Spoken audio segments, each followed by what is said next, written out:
Parenting is the hardest job, and there is not a close second. Raising high-performing teen athletes or performers? That's a high-stakes job. I'm Nate Crandall, joined by fellow certified high-performance coach Steve Galley. We coach ambitious parents like you, and also your high-performing teens, because when you both level up, connection and results don't just improve, they multiply. Welcome to the Stop Parenting and Start Coaching podcast. Today, we have an amazing guest you don't want to miss. Welcome to the Stop Parenting and Start Coaching podcast. We are excited to have Erin Sarles and Thomas Rowe with us today. And you two are co-founders with a shared mission coming from pretty different careers, it appears, and also from different places. So tell us who you are and how did you form this amazing team, and how did this collaboration come about? You know what? I usually like to defer and go ladies first, but I think that you're going to need my backstory to really kind of get it, because I'm going to lay the foundation and, Erin's going to come in and close out the inning. Basically what happened was I'm a former collegiate athlete. I sustained a neck injury and I went to a Division I school, and I only played when we were up by 20 or down by 20. So I got hurt. I don't know if that was in the cards that I was going to be sidelined indefinitely. That's a conversation with God later on. But I always felt like if I would have gone to a smaller school, would I have gotten more playing time? And the answer is yes.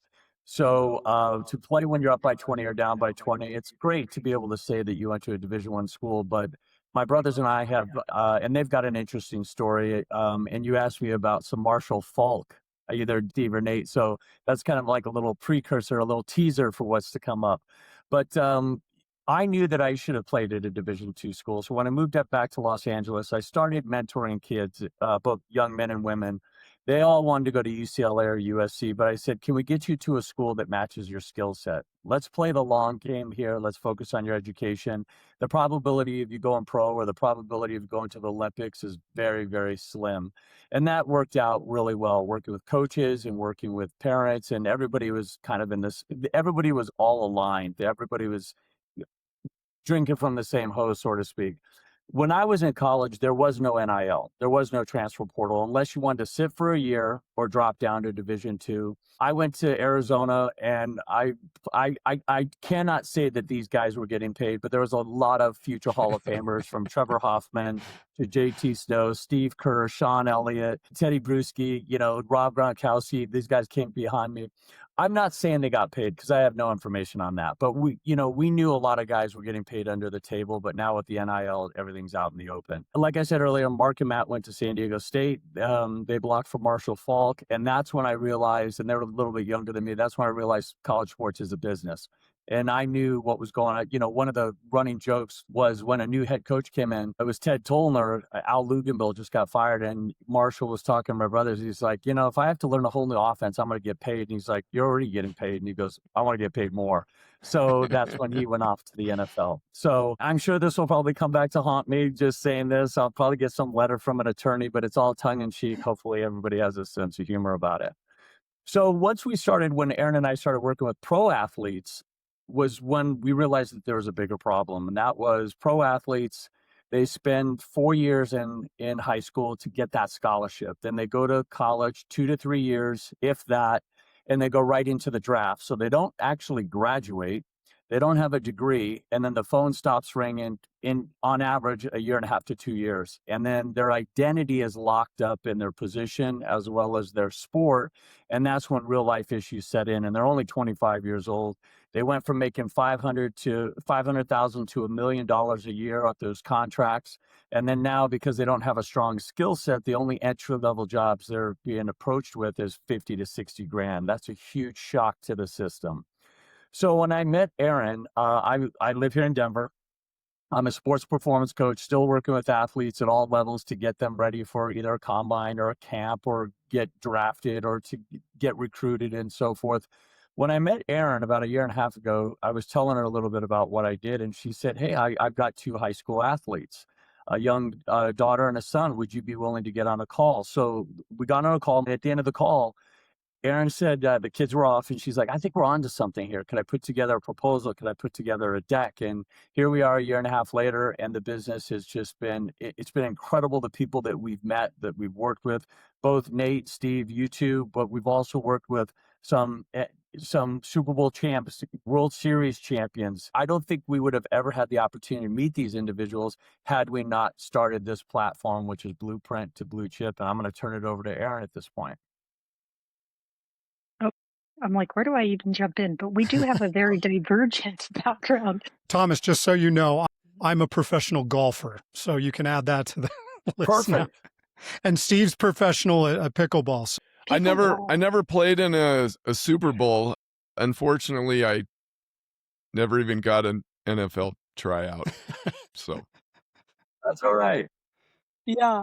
No, this journey has been really incredible. It's amazing the people that we've met. And as Thomas shared, first and foremost, I am a mom of two amazing human beings.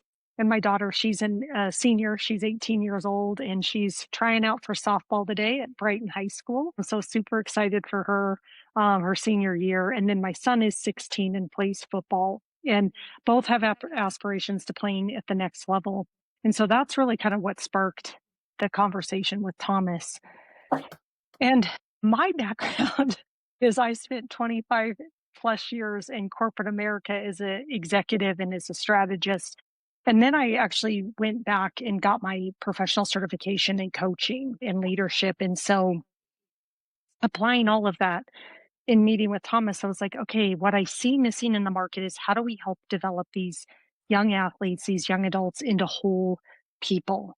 You know, that's what gets missed so oftentimes is if you go to most performance pieces, it's bigger, faster, stronger. How fast can I run my 40? How high can I jump? What's my batting average? I've paid for a lot of those lessons to athletes, but I also watch like how it doesn't necessarily complete them and make them whole. And so it's like, how do we bring that into what they're doing, the love of the sport, to teach them, to get them to understand that there's life well beyond the game and you are so worthy beyond that, and how to use sports as a platform to grow yourself and to have opportunities. What most people miss is athletics offers you networking opportunities that you would never, ever have if you didn't do it. And so how do you teach that? Like there's an asset here, and it's not about winning or losing the sport, but about building a skill for life. And so that's really the passion project that became Blueprint to Bluechip. that's really cool. Hey, Erin, I read this from you somewhere, and I want to ask you specifically about it because I think this is the part that's really going to connect with our audience. You said, I saw the dysfunction in my own kids' sports. Can you elaborate on that, what you saw? Yeah. So I shouldn't have said where they went to school. Sorry, guys. What doesn't Sorry. you're not calling anybody out. This is No. just in general because it's I think you said Lyman High School. Yes, Lyman High School. Yes, do not look them up. No, yeah, I saw it. Well, I saw it at a very young age. I think even with my son, especially with football. And what I saw was these parents that were so over involved in their student athletes' sport. It's like, who wants this more, your dad or you? Or sometimes even the mom, like we're training these kids at a very young age, like your worth is somehow tied to this position that you're playing or the sport that you're playing. And are you good at it? And okay, it's 6, 7, 8, 9, 10 years old. It's like, you're going to be the next Kobe Bryant or you're going to be the next Peyton Manning. And it's like, whoa, whoa, whoa. Like, why aren't they just out here having fun and enjoying the sport itself? And there were some really great moments I saw along the way too. But there was a lot of just, you could feel the pressure. I mean, I can even think back to my son's like second grade basketball at Catholic school. It was like, okay, guys, we're playing second grade basketball. Like, chill out, like crazy. And I think I was even kind of one of those parents because you kind of want it for them and you want to be in it with them. But it's like, there's something about sitting back and just being a good supportive parent that these student athletes really need. They don't need us screaming at the refs, cheering them on like over the top. I mean, who's winning and losing? It's second grade basketball. They're like 7, 8 years old. It's like they should be having fun versus who's going to make it out to, get a scholarship at Duke University. So, I mean, I just saw it prevalent everywhere. And then, especially with my daughter, I think it was different because I think boys process what they're going through differently than girls do. Where for my daughter, it was kind of, I would watch her, it like affect her self worth. She wasn't as resilient as my son. He's very confident. We could tone that down a bit where she needs some of his confidence. But I would watch that, when they make mistakes, it's like beating themselves up. And it's like, how do you create the space for them to learn? Like, that's life. We can all sit here as business operators and owners and think about how many mistakes we probably made today and we didn't beat ourselves up or define our self-worth in a bad way. And so I saw that throughout my children growing up in sports, and I still see it now today, even at the high school level. It's like we got to create a space for them to know that they're supported and that however they win, lose, score the most points in the game, sit the bench, that they're the same worthy child that they were before the game ever started. It's a lot to, I think, work through as a parent. And how do you do it effectively so that it's their dream and you're just along to support it? Yeah, I think you did a very good job describing what we've all seen, and I don't think it's just only in our specific locales. I think this is very much an American thing that we see. I don't know if you two have, or Nate, if you have seen some of the recent posts about the Norwegians and the Winter Olympics, but it looks to me like a pretty interesting case study because apparently in their youth sports programs, everybody plays regardless of skill level.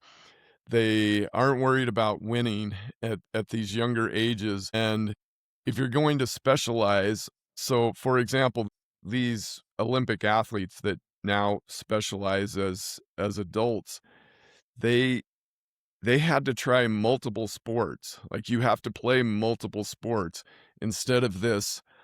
I'm on the third grade so-and-so elite basketball team and I'm giving up baseball and I'm giving up whatever else because I've got to really focus on basketball. And the kid is, I don't know, just 12 to 24 months after losing his front teeth. And he's got to specialize. So yeah, I love the way you two met and then are now creating this beautiful program and this executing this wonderful mission. So I've got to throw this in, Erin. Where in the world is? I mean, you kind of gave away your location. I will tell you, we have a listener in Guam, so they probably have no reference to the high school that you mentioned. Okay, but thank yeah, gosh. yeah, but Thank you. yeah. So where in the world is Carroll College, and why does that have anything to do with you and me? I love that. So Carroll College is in Helena, Montana, for all of you listeners out there. And my mom went to Carroll College, and her roommate was my dad's cousin. And that's how she met my father. Her roommate took her home to the ranch in eastern Montana for a weekend, and she met my dad. So thank you, Carroll College, because I'm here because of you. That's awesome. We both believe that good things happen at Carroll College, even though I did not play for Carroll College. We won a conference championship on their field. They weren't too happy about it. Carroll College is great. You have two new recruiters for your school. Everybody go there. So Thomas, you told us a little bit about your story as an athlete. I would like to hear you get into some more specifics about how that experience has equipped you to be a top-notch sports performance coach. To kind of pull back the curtain a little bit, my dad was a military officer. And when I was coming out of high school, when I always said that I wanted to play football or compete in the Olympics, and my dad was very supportive. But as we kind of closed in on the end of my high school years, he said to me, "I don't think you should play football at the next level. I don't think you're big enough, and I think you might get hurt." And that's ultimately what happened. It wasn't foreshadowing, it wasn't forecasting. I think that, just as a parent, and now, you jump 30 years ahead, and my brothers and I talk about football as a contact sport. And we were sitting around the dinner table at Christmas a couple of years ago, and I said, "How many concussions do you think you had?" And Matt said, "Confirmed." And I was like, "That's a good point, because back when we were playing is, are you hurt or are you injured?" Right? Anyway, when I went off to college to play and got hurt, my dad never gloated. He never said, "I told you so." He was there with me as I went through my 2 neck surgeries. And the doctor was the same doctor, Dr. Ronald Rich, that did the Rams and the Raiders. And he said, "If you keep this up, you're going to be in a wheelchair. So I think it's time to find a new hobby." So with that, and this is not me bragging or boasting, this is me just kind of sharing my journey. I went on to do 55 endurance races, 30 triathlons, Ironmans, 2 half Ironmans, multiple Spartan races. I biked across Route 66, 100 miles a day for 25 days to raise money for charity. And I was always fighting that ghost against that my dad was right, that I wasn't an athlete. And he never said that. It was just in my head that I wasn't an athlete, that I got hurt and I was sidelined. And I was just fighting this ghost to prove to my dad that I wasn't, for lack of a better term, a loser. So, Steve, to answer your question, when I meet with young athletes now, it was interesting. I did not hear that statistic about what you were talking about in Europe, the Norwegian. Let's just call them the Norwegians, or in the Nordic countries. But that's something that Erin and I take a lot of pride in. Is we won't work with families that are freshmen, for example, because we'll hear stories like, "Hey, the coach told us that we need to play year-round baseball, or else we're going to fall behind." And we say, "No, that's not true. That's not true. Your son or daughter is probably going to get burned out if they do that." Now, there is a time when the athlete does have to make a choice. Again, I'll bring it back to what I know. I'm 6'2". My brothers are 6'6". They played basketball and they played football all the way up to their senior year. But once they committed to football, they had to forego their senior year of basketball, because you can't be 325 pounds as a left tackle and a right tackle playing on the basketball court. So once they committed, their junior year was their last year. So what Erin and I do is we encourage athletes, young families, young athletes, to play multiple sports. And if it's in the cards, because someone might say their freshman year that I want to play baseball and I want to go play for the Rockies, or I want to play for the Yankees. And by the time their junior year rolls around, they're like, "You know what? I just want to play the tuba in the band." And that's okay too. They're just burnt out on it. So, Steve, to answer your question, how I am able to relate to athletes is I say, look, I understand it's a hard road, and you have to understand there are no shortcuts. There's no cutting corners.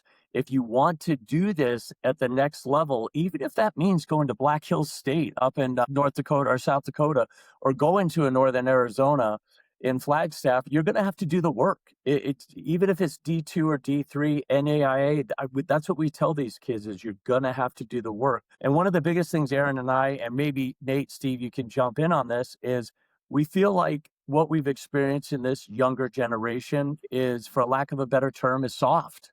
I don't know if that started with the participation trophies and so forth. There's all these theories behind it.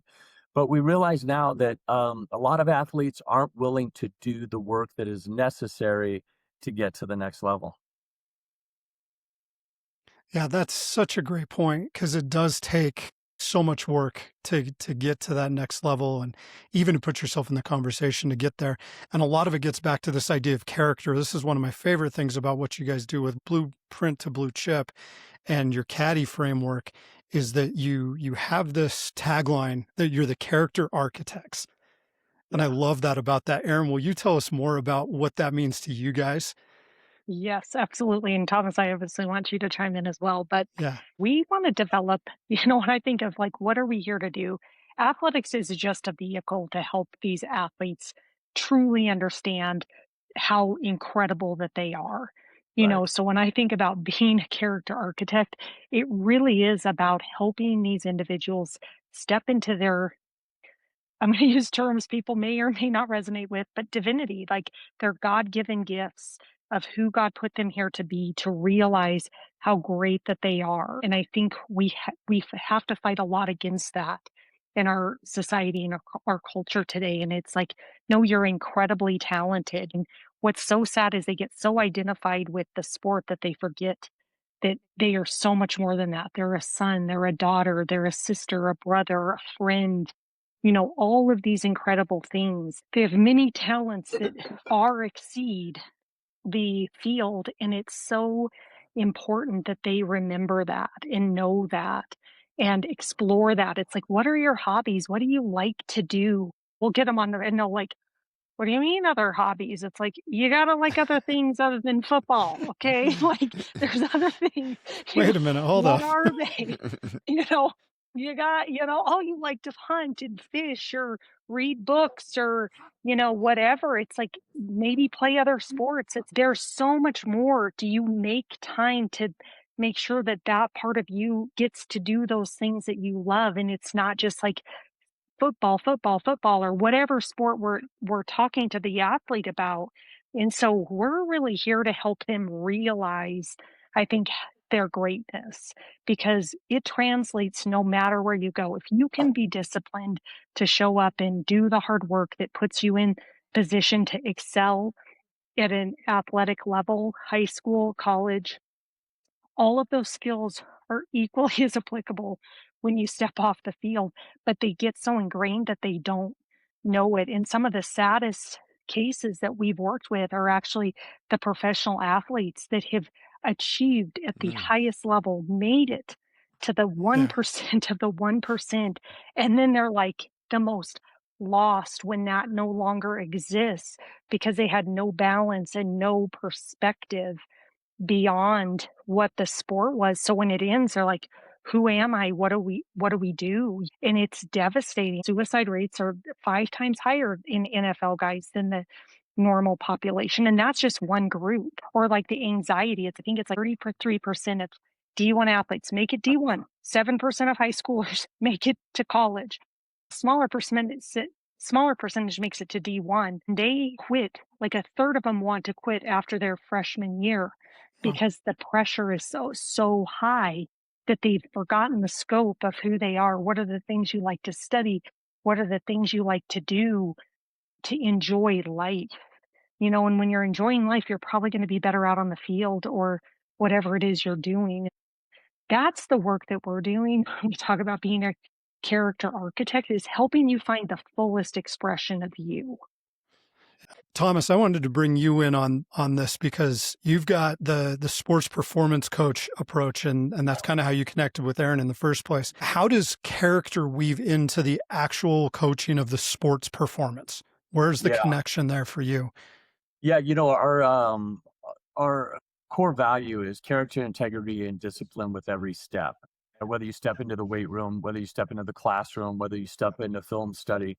And the way that you're going to get better at free throws or your golf swing or pickleball is you got to get the reps, right? You got to get the reps. So we want to make sure that these kids are set up, that they understand the situations that they're going to be put into. So Erin and I drive these athletes and these families through hypothetical scenarios. And so they understand that there are pitfalls. And one of the things that we were talking about, my brothers and I, there was no social media back in the day, right?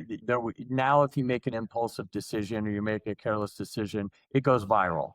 And then now it comes damage control. And when Erin had the foresight, we actually have a curriculum on crisis control. And I thought, what are we going to need this for? And it happens all the time where we had a football player that we were working with, and I'm going to get back to your question, Nate, but this is kind of just going to paint a picture. We had an athlete at a very large university in the South that went to a fraternity party. There was a lot of drinking involved. Racial slurs were exchanged. Fist fights got involved. And this athlete was arrested. And we told him, you just went from a first-round draft pick to a third-round draft pick. You probably cost yourself $10 million. Told you about these. These are not the best opportunities for you to go to these. Yes, were you right? The racial slur, we weren't there. But this is what's going to cost you. And making decisions like that are the decisions that are a lot more impulsive and not character driven. They're just a lot more impulsive decisions. So that's kind of what we do is Erin and I kind of take them through a lot of crisis scenarios, a lot of hypotheticals and so forth. What we really try to do is just hone in on the out. Now listen, we don't want you to stay at home on a Friday and Saturday night. We want you to enjoy college to a certain extent, but we just want you to be aware No that monasteries recruiting or anything. exactly. Exactly. And that's why, one of the things that Erin and I talk about a lot is how impressive BYU is with their code of conduct, right? You know what you're getting yourself into when you go there. It just, so when these kids trip up and fall, and kids will do that, there are consequences. So we try to use as many current events as we can to share with our athletes and the families to say, look, this was a careless decision and look what it cost this athlete. What is this going to cost you next time? And I would say character interweaves the way how you show up. It's how do Yeah. you show up for every rep, for every practice, for everything that you do? Are you and how do you show up in that moment? And I don't think we get a lot of development like that as human beings of like really having the presence. I think of like what Thomas and I really do. We're working on that decision making quality within these individuals and within their families and with the parents. Like, okay, we all do stuff, whether we think about it or we don't think about it, but it's like you have to become conscious, you have to become aware, and then you have to be in choice. What would I choose to do in this moment right now? Okay, I don't feel like showing up to practice today because it's optional. Well, what's the right thing to do? Is to show up to practice and go through the practice at 100%, you know?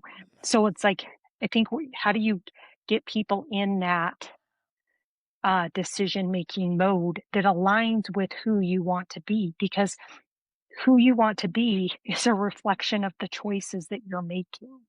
So if you want to be Michael Jordan, well, if you don't go practice basketball, you're probably not going to turn out to be Michael Jordan. Like, so you have to get them in that habit of like your choices, even micro choices, are defining who you're becoming. And I think a lot of us miss that. I mean, I've missed that as an adult. I can reflect now and see it, but nobody was talking to me about that as a young adult. And I think, gosh, if somebody was, ooh, I'd really be running the world today. Yeah, I really applaud what you're doing. I want to backtrack just for a second and go back to when you were both discussing identity, and I applaud that you brought in divinity. I'm curious what you say to uh, high school, what you say to the parents of high school athletes who have college aspirations about specialization. And I know we have there's like an age range where it's very different for if you're talking about, like Thomas was talking about, senior year of basketball versus, a freshman. But Mhm. I see parents who are crippled by FOMO and their decisions are based on fear. Yeah. They're driven by fear that my daughter, my son will get left behind if they aren't going 365 on a sport. What do you say to those parents? Well, I think first and foremost is this your dream or is this your child's dream? Whose dream is this? Because if it's yours, it's never going to work. So I could say, gosh, I want my son to be a NFL football player, but if he doesn't want to do that, who cares what mom thinks? You know, all I can do is hold a supportive position. And I think knowing, you know, that the student athlete has to decide. One of the most powerful things I think I learned in my coaching program, which I was like blew my mind. And I was like, oh, this has just changed the way I seen the world and then changed the way I saw parenting is we're naturally creative, resourceful, and whole individuals. So your child came into this universe, into this world as a whole individual already. Yes, they've grown up. Yes, they've evolved, but God put them in here complete as they are. It's not like we have to get these pieces in order to become the masterpiece at the end. We start as the masterpiece And sadly, we have to unlearn all the stuff you were just describing that's like blocking or clogging up the system to help them actualize for who they are. And so I think what I like to do with parents is like, let's tease apart whose is this, and then how do you allow for your child to really step into it? They have to live with their consequences. If my son wants to play at the next level, he better be the one that wants to wake up at 5 or 6 in the morning and get to practice and lift and speed workouts and whatever. I mean, I can't even think of all the things that they do. Um, I can't be like, hey, let's get up. You got to do this. Like, if I'm starting to drive the bus, that's where it's like, it's never going to work. They have to want it. They have to have the structure. And you, as the parent, just have to support them along the way. And I think you've got to maybe junior year, they're like, I like football, but you know what? Maybe that isn't what I want to do. I mean, my daughter wanted to play at the next level for a long time. And then she was like, you know what? I really like studying medicine and I think I want to be a nurse. And playing softball in college isn't necessarily that important to me. Do I like it? Have I had fun? Sure. But it's not so tied into her identity that it's like, okay, we got to get you a college scholarship. I know you said you didn't want it. You sure you don't want it? Like, you got to listen to what they're telling you. They Yeah. are telling you, are you listening?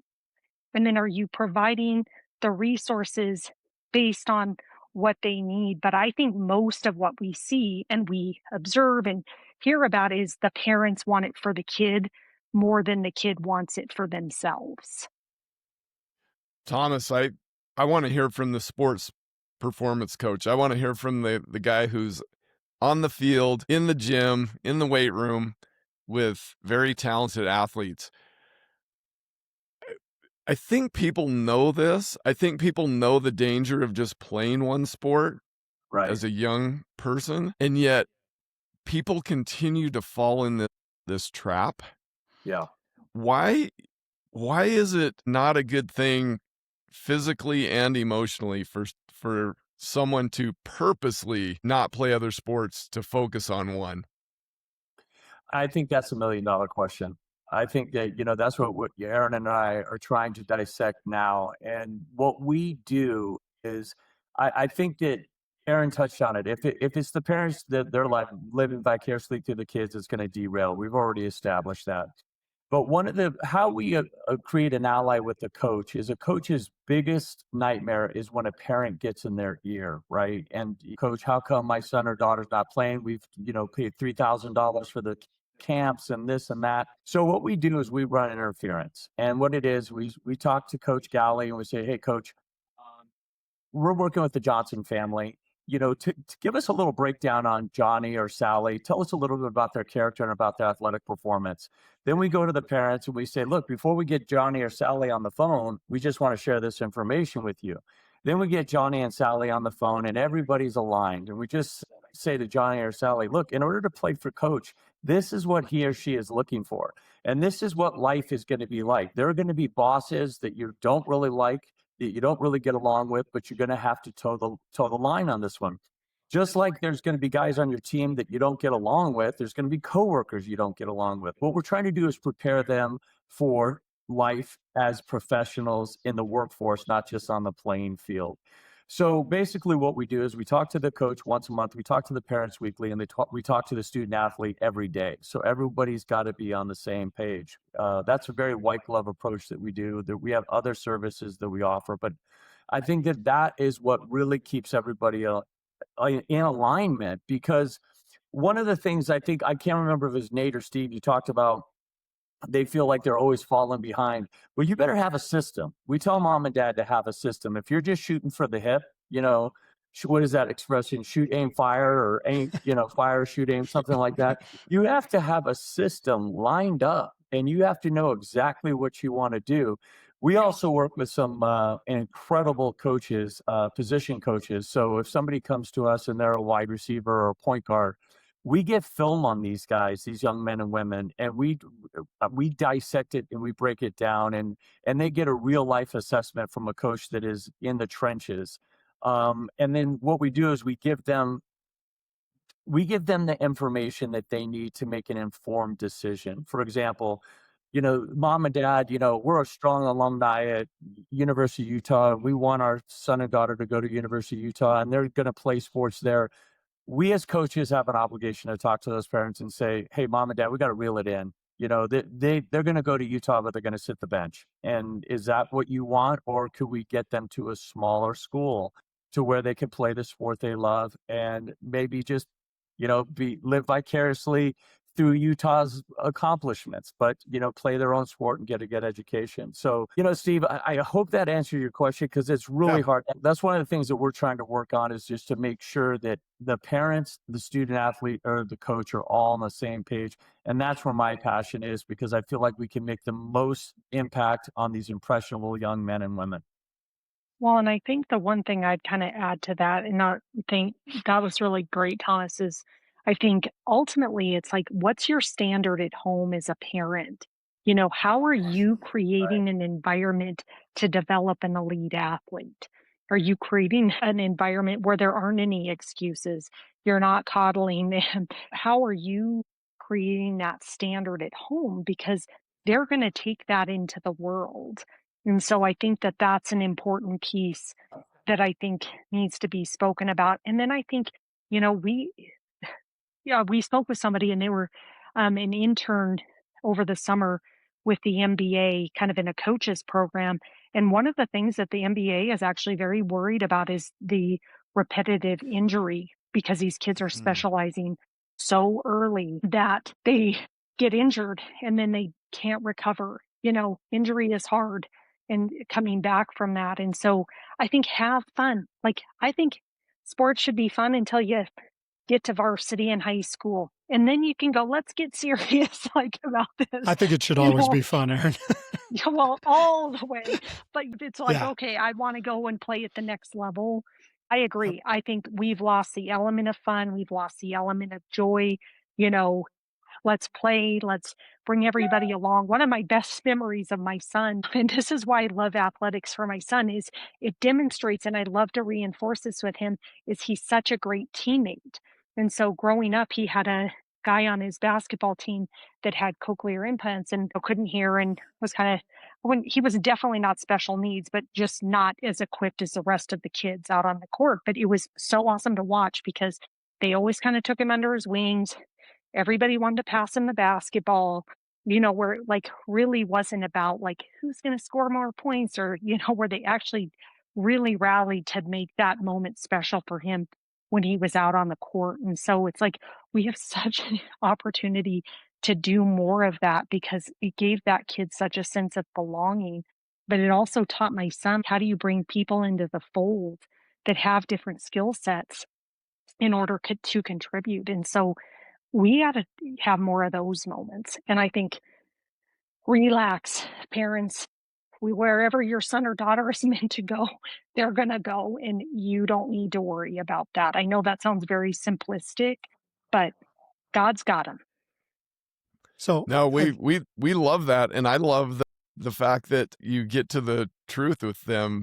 When, for example, when you were saying, okay, if you go to Utah, you're going to sit on the bench. And I think more people need to hear that sometimes, and need to understand that has nothing to do with your son or daughter as a person. No, not at all.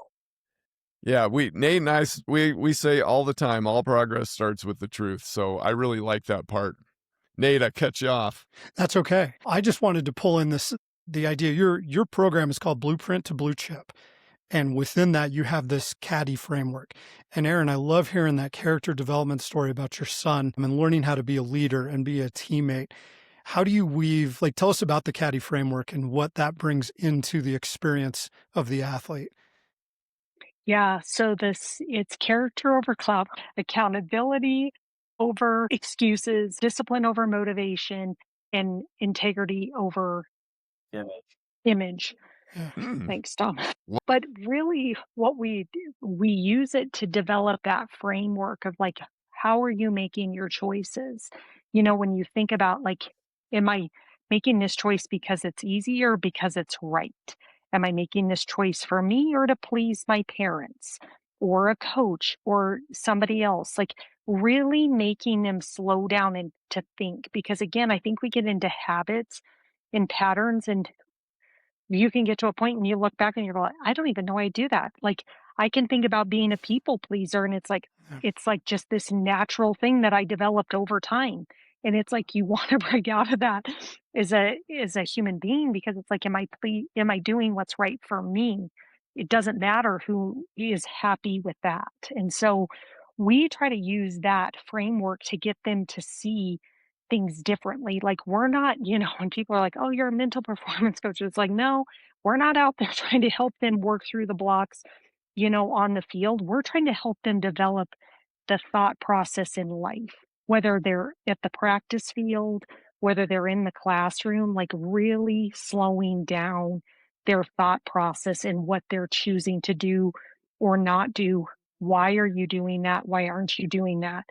To help them start to build a different framework for themselves around who do you want to be? And if this is who you want to be, what are the decisions you have to make in order to support that? So if you want to be the next Kobe Bryant, well, you better be shooting 5,000 baskets a day. I'm probably exaggerating that, but like you better have like something in your wheelhouse that you love, that you're willing to do every day in order to get to that level and love it. If you're doing it because that'll make mom happy, or my dad always wanted me to be in the NBA or whatever, those are the wrong reasons to be Yeah. doing it. You have to want to do it for yourself. And Thomas highlighted something I think so important, and he didn't say this when he was talking, but it's like, do you want to play? Do you want to play the game? You might have to step in here, or do you want to change the game? Like, which one do you want to be? Do you want to be the one sitting on the bench at Utah, or do you want to be playing down at Southern Utah University and you get to be a starter? So, doesn't mean you're a less of a player. And guess what? If you're never playing, you're never going to get seen or be where you want to go anyway. So, they will find you if you're great, regardless of what university you're at. They will find you. I love that. They will find you. I They will. wish I more. mean, Thomas tells them that all the time. But if you're sitting on the bench, you're not going to be found, kids. Like you I aren't, because you're stuck in the I'm a Notre Dame Fighting Irish, but you're not playing. I mean, that's great, but right. you're not playing. Yeah, I believe that. Well, let's wrap up. I want to give both of you a chance to give some encouragement to our listeners. So, for any of the parents out there of high school athletes and performers that are navigating this wild, crazy world of sports and performance, what's a word of encouragement that you can give to parents? Let's go with Thomas first, and then we'll finish with the supermom. Okay. Steve and Nate, I love what you guys were saying. Tell me that quote again. That the All progress starts with the truth. That's really it. I'm gonna steal that one right there because it's you guys nailed it. I can't sum it up any better. I think a lot of times they have illusions of grandeur and they have false expectations, but it all starts with the truth. It really does. So I would just say to the parents, be realistic, be in alignment with the coaches, be in alignment with the student athlete, and I think that everything's going to work out perfectly. Yeah, it always does. I was like, relax. I'm a parent. I'm like, just relax and enjoy the ride. But what I would share is when I started to focus on me as a parent and changing the way I show up and the way that I viewed my role as a parent, is I'm just a guide. I'm a guardian to these guys. That's the role that God gave to me. I don't need to live my life through them. They're separate whole individuals from me. So how can I shepherd them to get them to where they want to go? Most of the time, they don't want to listen to us anyways as parents. Let's all just acknowledge that. Like, one of the funny experiments that Thomas and I did with my own kids is like, I'm telling them all, here's what we need to do. Of course, they're like, sure, mom. And then Thomas gets on phone, okay, here's what we're going to do. They're like, oh my gosh, mom, you wouldn't believe what Thomas told me to do. I'm like thinking, I actually do. And you haven't listened for the last 4 weeks, but let's do it. I approve. I approve. So don't take that stuff personally. Like, I think that's the biggest thing I've had to learn as a parent is don't take it personally. My kids' actions are not a reflection of me. They're a Oh, reflection of them, and how am I guiding them to make good quality decisions? But I don't need to coddle them. I need them to step into the greatness of who they are and to remind them of that every day. That's our job as parents, is that activation of them. And so let them loose, let them have some fun, let them explore, let them go play baseball if all you do is play basketball. Just allow your kid to be, would be what I would share. Remove your expectations and become a supporter of their dreams. We'll stamp a big amen on both of those amen. comments from you. Where can people locate Erin and Thomas if they want to have a conversation with you? Go for it, Erin. Oh, come on. You're like the infomercial guy. You've got the voice. Okay, you can find us at blueprintbluechip.com. There's no two in the middle. Blueprintbluechip.com. You can find us there. You can find us on all the social media platforms of Blueprint Blue Chip. You can find us on LinkedIn, Erin Sarles and Thomas Rowe. We are findable everywhere. You guys are everywhere. We are. They will, and people will find you. People will Okay. find you. You will be found. I Yep. hope so. Find us. Sometimes we're lost. It's okay. That's awesome. Thank you so much, both of you, for being Thank with you us very today. much. Steve, Nate, thank you so much for Yes, having us on. thank you. Appreciate it. Nate Crandall and Steve Galley would like to thank you for tuning in to this episode.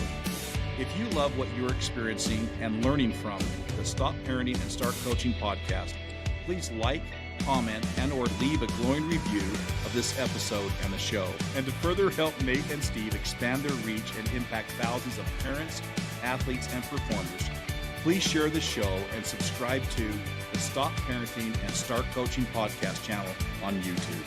And if you want to explore further to see what Nate and Steve are creating to help parents of athletes and performers everywhere, please visit their website at createtransformbecome.com.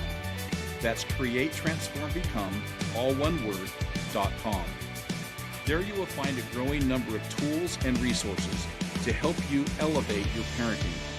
Thanks again for tuning in. Now go create a magical relationship with your athlete or performer.